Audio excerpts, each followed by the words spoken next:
Josh, I failed my driving test because I wasn't making effective observations at junctions. Can you explain what the hell this means, and can you help me? Yes. Yes, I can.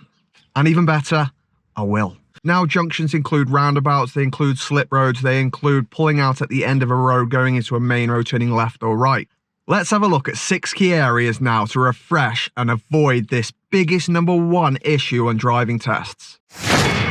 Turning left, also known as a merging left. This means you're going to need to stop at the line, look right, look left, look right again, double check it's clear, and then move off. Look to the area that you're planning to drive into. If you're turning right, then you should be looking right. If you're turning left, then you should be looking left down the road. This way you'll spot any hazards such as parked vehicles, cyclists. It's also really important to look where you're going because your hands, believe it or not, follow your eyes. Now, there's one main mistake that people tend to make on the driving test when turning left out of a junction. And this is the one that I've already mentioned. It's people not looking in the direction they're going, particularly when you're turning left, making sure you're looking down that road so you don't miss any vehicles or any other obstructions that might be there. If you repeatedly don't do this on your driving test, you will end up failing. On to number 2, turning right, also known as a merging right. First again, decide if it's an open or closed junction. Closed junction means you're going to have to roll up to the line and probably stop or go particularly slow, enough time to see if it's clear. Again, we look right, we look left, look right again, and perhaps one more to the left this time. And if it's clear, we continue. Now, there's lots of ways to decide whether or not it's clear enough for us to go. I like to stick to the simple, can my grandma cross the road? If the answer is yes, then it's safe to go. If I'm turning right, it's can my grandma cross the road and back safely, it's safe to go. Now, the most common mistake that people make on their driving test when turning right from a junction is failing to judge the speed of an approaching vehicle. You pull out the junction, forcing the oncoming vehicle to have to slow down. This would then lead to a failed driving test. Now, if you're unsure of a road, so you're not sure how fast the vehicles are coming down that road, you've missed the speed limit, perhaps let one car go, and then that's going to give you a better idea of how fast the other cars are actually going to be going. If you ridiculously mistimed it and you should have easily gone, then you may end up with a minor, but you shouldn't fail your driving test. And it's definitely safer than pulling out on someone. On to number 3, approaching or turning into a side road.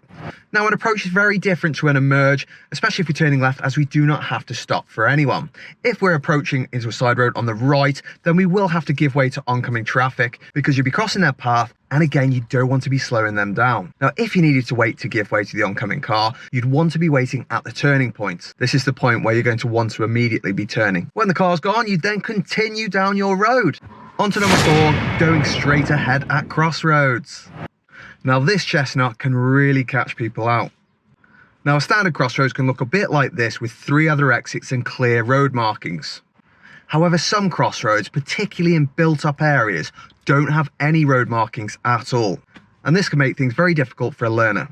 Now, it's really important you pick up on the lack of road markings and understand no road markings actually means that no one has right of way. The main reason people fail here is they do not recognize that it is an actual crossroads because there are no road markings, and they do not make any observations. They don't look left and right essentially or ahead, and they just continue straight on by. Number 5, when approaching a roundabout, make sure you're at the correct speed for the roundabout. You should always approach the roundabout using the mirrors, signal, positioning, speed, and looking routine, leaving enough time as you approach the roundabout to actually be looking to the right before crossing that line. You're looking for 1, space, 2, a blocker.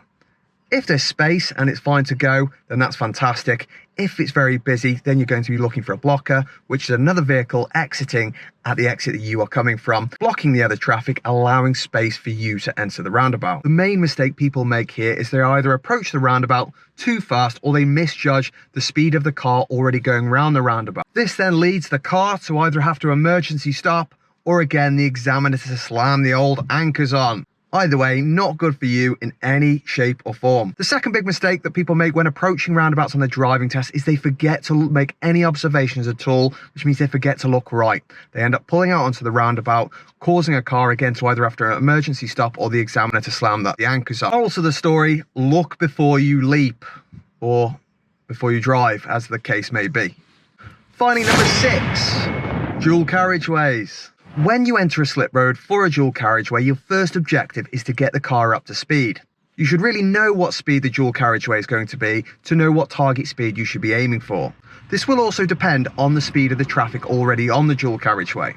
Your next objective as you're going down the slip road is going to be to start checking your central and right mirror. Now in your right mirror, you're really looking for space. Check your blind spot over your right shoulder, then gently glide into the first lane of the dual carriageway. Now, if you look in your blind spot and it's not perfectly clear, your more likely option is going to be to ease off the gas, let the car pass, and gently slot in behind that car into the first lane of the dual carriageway. So again, there's two main mistakes that people make when coming off the slip road onto the dual carriageway on the driving test. The first one is not checking the mirrors and their blind spot before pulling across into the dual carriageway, not making sure there's a bike or a car already there, which is obviously very dangerous. The second main mistake is not giving way to the vehicles. If there is already a vehicle there, we do not want to impede them in any way, shape or form. So as I previously mentioned, we need to ease off the gas and let them get slightly ahead for us to slot in behind. Interesting fact, 37% of all crashes / accidents in the UK are due to this exact driving mistake, which is not looking when you're pulling out at junctions. And this is part of the reason why it's taken so seriously in your driving test. Now, if this helps you, please do like the video because it helps me make more videos. It's going to help other people find this video as well. If you're just desperate to see some more videos from me, don't forget to subscribe and you'll get them all day long. And I'll see you soon.